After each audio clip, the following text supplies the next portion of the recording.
Nisha han taw mawn cynnycha gri neach-ionnsachaidh Ghobhainn. Agus ha mir leittálachte fáilteachir I Niall Mac Ghobhainn. Agus carriage a ha bhí chocád siúil san bhí cádaring.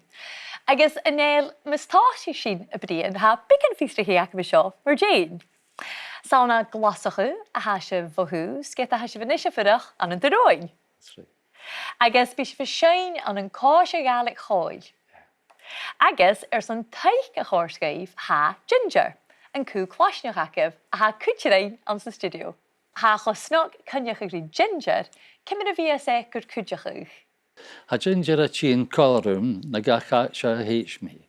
Ha ginger na fars cúdimach di ma bheha. Ha legal coffes, mar a shimpler, nuair a galavas clackan dorish, nuair a tínya. When he hears a sound, Ginger will nudge me with his nose to alert me, to attract my attention.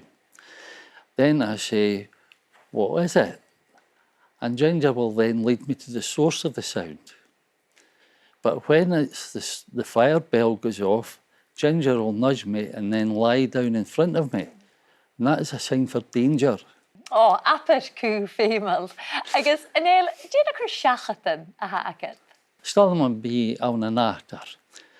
Iescach, cóiseach agus an sagarach. Mar hwyr tú, bí me sein chù-claisneachd cúideach. Agus cymryd a hánig sibh chun na Gaelic? Hwst ma hennevar gynno Gaelic ag ma hin hennevar. Fa me riaf yn neach-ionnsachaidh. Betulla meestiach ri barst Gaelic in television. Agus ri cóisiir in Gaelic cúideach. Gylífa, nisha, seo céis cúdramach, a bhfuil Gaelic ag ginger. Ha ginger a tuigshin bacon Gaelic. Mar a shimplar, canny me, Ghobhainn, agus hica seo ginger. Agus bíú a tchecasc nach bí, an un gaid bicin man sin. Sé tutor leifach feeling a hanam. I'm a lip reading tutor.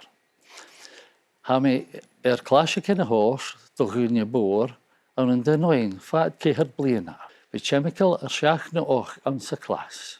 I get rid of. Agus leifach feeling. Is that the same as in English? Do you have to learn a different language nearly to do that? No, it's actually it helps a lot when I lip read in Gaelic. And you've got a great speech movement, and it makes a big difference. Because a lot of the sounds look the same, they sound the same, but when you see it on the lips, then you can tell the difference. Agus seo céist a bheits mé cúd a thula duine SpeakGaelic. Dé fachgal Gaelic, neo a napairt Gaelic is sear leif agus curson. Sé do bheitha. I think it's now, if someone acknowledges that you've done a kindness for them, it's nice to acknowledge that by saying, sé do bheitha, you're welcome. Ah, go deireadh, how ceart. Tapalibh anéil. Agus cloigní sin barach fa Níl na saite arst sa program. Ha Níl ais códar manisha. Agus anéil chunig sin calmamin siad an an éadascai, códar is na héich vice. A ru se pein riamh an an éadascai. Charó, ach bevalm túl. Cheannach meise agus mo bhéin daci mótar och yn goraish. Cai sin go ile agus túreg, agus frú me Gaelic an siad. Geríireh. Ní sé chóla sin mar a chuidíich na héich vice na croitirin, cymryd a bheits ginger gur cúideachach na a bheits se bheisiúil. Skagum be ginger, colorum fat na tija.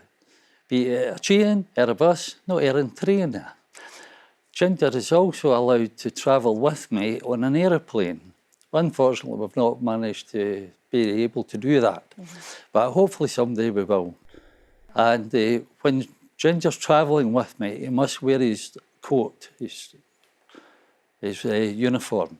And this is for two reasons. First of all, it draws people's attention to the fact that I have a hidden disability. And secondly, it shows that he is a registered assistance dog, so he is allowed access to anywhere I need to go. Oh. Va siamh se an leip cógal nach rá, nach un se gain bicin man sin.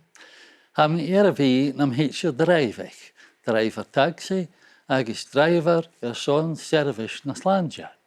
I used to drive the out of hours doctors on their house visits. And when the doctor was finished with the patient, they would be typing up their notes in the computer in the car. And while they were doing that, I'd be driving on to the next patient's address. Agus bí si bh siúil fioch na hálapa le ginger, déh si bh díanamh. Bí mí a tócail aracid son carhannas na chù-claisneachd. Bí mí a siúil fug na hálapa da gáil Scot sin cum an eagla sé agus garacha sin. Garíireh. Tá leibh go mór in éil, apad go réit tlach a headh an brín dríomh, gur máhéit leibh lís sin do percharinis agus cuideach lís sin neach-ionnsachaidh, agus fá go má cuideach rí ginger cuideach.